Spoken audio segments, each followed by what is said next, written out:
saya Abdul Aziz Aswafi. Di sini saya akan sedikit memaparkan tentang metode penelitian. Bagaimana kelanjutannya? Ikuti saya terus.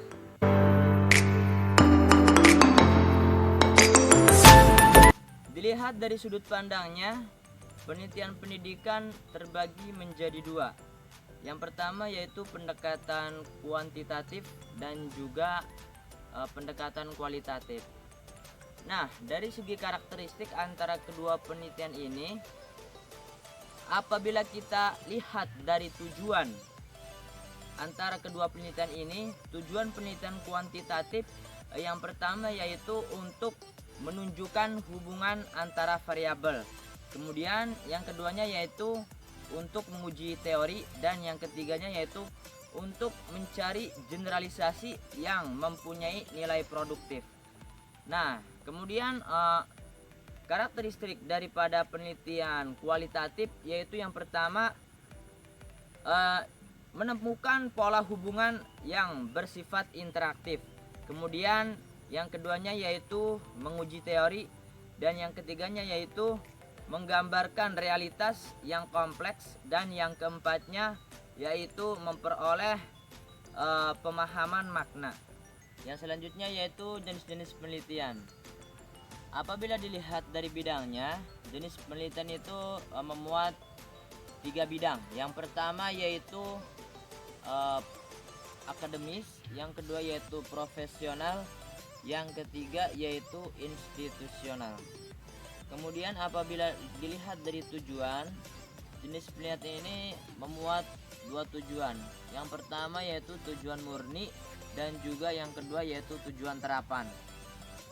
Kemudian apabila dilihat dari segi metode, penelitian ini memuat beberapa metode. Yang pertama yaitu metode survei, kemudian yang kedua yaitu metode ex post facto, kemudian yang ketiga yaitu metode eksperimen, yang keempat metode naturalistik, kemudian yang kelima yaitu policy research, kemudian yang keenam yaitu action research, kemudian yang ketujuh evaluasi, yang kedelapan yaitu sejarah, dan yang kesembilan yaitu R&D. Nah, selanjutnya apabila dilihat dari tingkat eksplanasi, jenis-jenis penelitian memuat tiga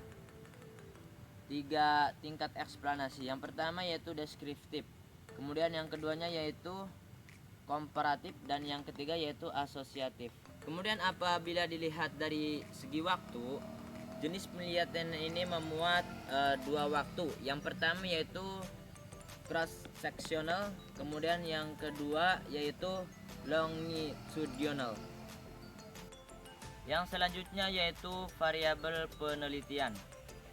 Variabel yaitu atribut dalam bidang keilmuan tertentu. Nah, di dalam penelitian terdapat 5 variabel penelitian. Yang pertama yaitu variabel independen. Variabel independen ini sering disebut variabel yang mempengaruhi atau variabel X. Kemudian yang keduanya yaitu variabel dependen. Variabel dependen ini yaitu variabel yang dipengaruhi atau variabel biasa kita sebut variabel Y. Kemudian yang selanjutnya yaitu variabel moderator. Variabel moderator ini sering disebut juga variabel yang mempengaruhi yang kedua atau variabel independen yang kedua. Nah, contohnya yaitu seperti hubungan motivasi dan prestasi belajar akan semakin kuat bila peranan guru di situ menciptakan iklim belajar yang sangat baik. Dan apabila guru tersebut tidak menciptakan iklim belajar yang baik, maka akan terjadi suatu kerendahan prestasi terhadap siswa. Yang keempat yaitu variabel intervening.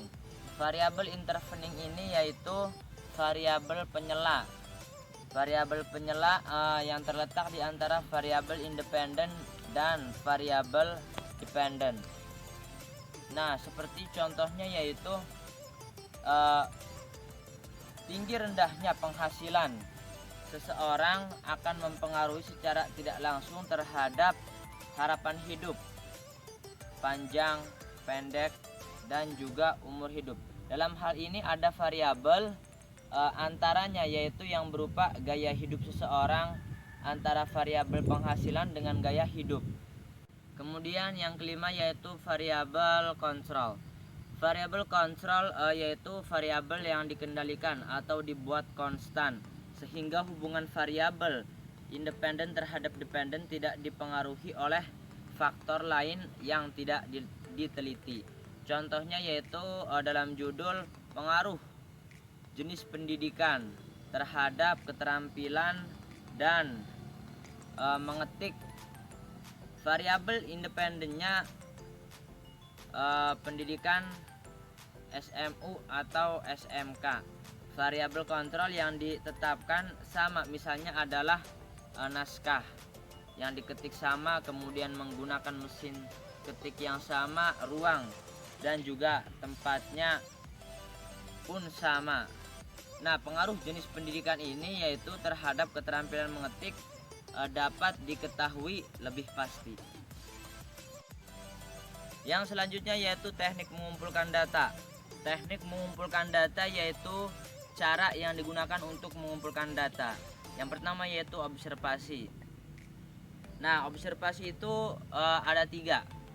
Ya, observasi partisipatif, observasi tersamar, dan yang ketiganya yaitu observasi tak terstruktur. Yang pertama yaitu observasi partisipatif. Observasi partisipatif yaitu si peneliti langsung mengamati orang yang akan ia teliti. Itu contoh observasi partisipatif. Nah, di dalam observasi partisipatif ini terbagi menjadi 5 bagian. Yang pertama yaitu partisipasi pasif. Partisipasi ini yaitu peneliti datang di tempat kegiatan orang yang ia amati tetapi tidak ikut terlibat dalam kegiatan tersebut. Yang kedua yaitu partisipasi moderat. Partisipasi moderat yaitu peneliti dalam mengumpulkan data ikut observasi partisipatif dalam beberapa kegiatan tetapi tidak semuanya. Kemudian partisipasi aktif. Partisipasi aktif di sini yaitu peneliti ikut melakukan apa yang dilakukan oleh narasumber tetapi belum sepenuhnya lengkap. Kemudian yang keempat yaitu partisipasi lengkap. Partisipasi lengkap ini peneliti tidak terlihat melakukan penelitian. Hal ini merupakan keterlibatan peneliti yang tertinggi terhadap aktivitas kehidupan yang diteliti. Yang selanjutnya yaitu observasi terus terang atau tersamar. Dalam hal ini peneliti melakukan pengumpulan data. Nah, di dalam pengumpulan data ia menyatakan terus terang kepada sumber data bahwa ia sedang melakukan penelitian. Kemudian yang ketiga yaitu observasi tak berstruktur. Nah, observasi tidak berstruktur ini yaitu observasi yang tidak dipersiapkan secara sistematis tentang apa yang akan diobservasi oleh si peneliti. Yang selanjutnya yaitu teknik analisis data. Teknik analisis data merupakan kegiatan setelah data dari seluruh responden atau sumber data lain terkumpul. Nah, macam-macam teknik analisis data. Di sini ada macam-macam statistik untuk analisis data. Yang pertama yaitu statistik deskriptif. Nah, statistik deskriptif ini yaitu penyajian data melalui tabel, grafik, diagram lingkar, piktogram, dan lain sebagainya. Sedangkan statistik inferensial yaitu sering juga disebut statistik induktif atau statistik probabilitas, yakni teknik statistik yang digunakan untuk menganalisis data sampel, hasilnya diberlakukan untuk populasi. Yang selanjutnya yaitu sejarah PTK atau penelitian tindak kelas. Sejarah lahirnya PTK muncul berdasarkan tren penelitian yang pertama kali diperkenalkan oleh para ahli psikologi sosial dari Amerika Serikat yang bernama Kurt Lewin pada tahun 1946. Dari gagasan Lewin inilah yang kemudian muncul para ahli-ahli lain seperti Stephen Kemis, kemudian McTaggart, John Eliot, dan Dave Abbott dan sebagainya. Nah, karena diperkenalkan oleh para ahli psikologi, maka penelitian ini awalnya merupakan penelitian untuk menyelesaikan permasalahan-permasalahan di bidang organisasi, kemudian manajemen, kesehatan atau kedokteran, dan juga bidang pendidikan lain. Baiklah, yang selanjutnya yaitu prinsip-prinsip PTK. Yang pertama yaitu PTK dilakukan dalam kegiatan belajar mengajar yang alamiah, artinya tanpa merubah jadwal sedikit pun. Kemudian yang kedua, inisiatif guru untuk memperbaiki proses kegiatan belajar mengajar. Kemudian yang ketiga, haruslah menggunakan analisis SWOT, artinya di situ harus menggunakan analisis kekuatan, kelemahan, kemudian peluang serta ancaman. Kemudian yang keempatnya yaitu adanya upaya secara konkret, artinya adanya upaya atau tindakan yang nyata. Kemudian yang kelimanya yaitu SMART. SMART di sini yaitu spesifik, khusus, kemudian manageable, terorganisir, kemudian acceptable, dapat diterima, kemudian realistik, nyata, dan juga time bound atau dibatasi oleh waktu.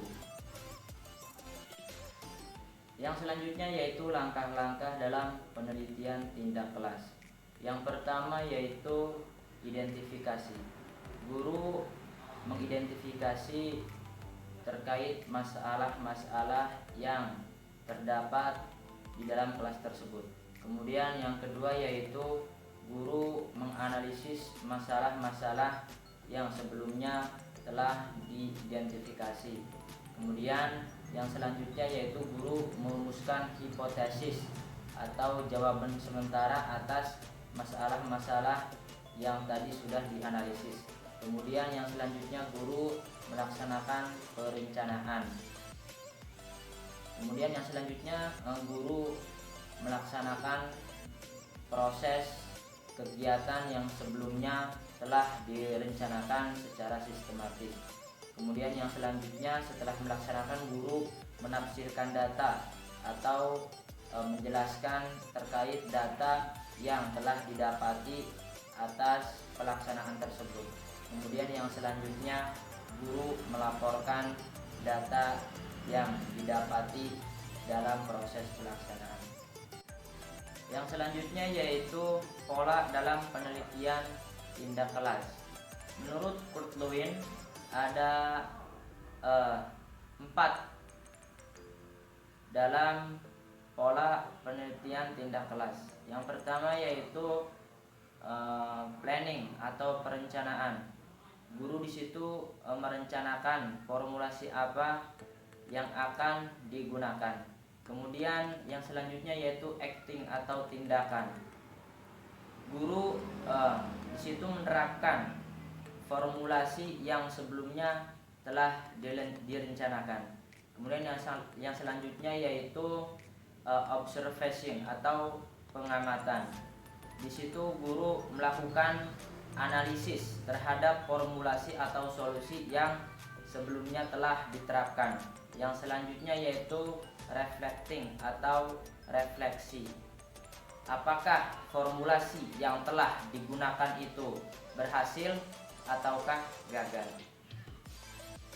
Itulah teman-teman sedikit pemaparan dari saya mengenai metodologi penelitian, baik dari kuantitatif, kemudian kualitatif, dan juga penelitian tindakan kelas.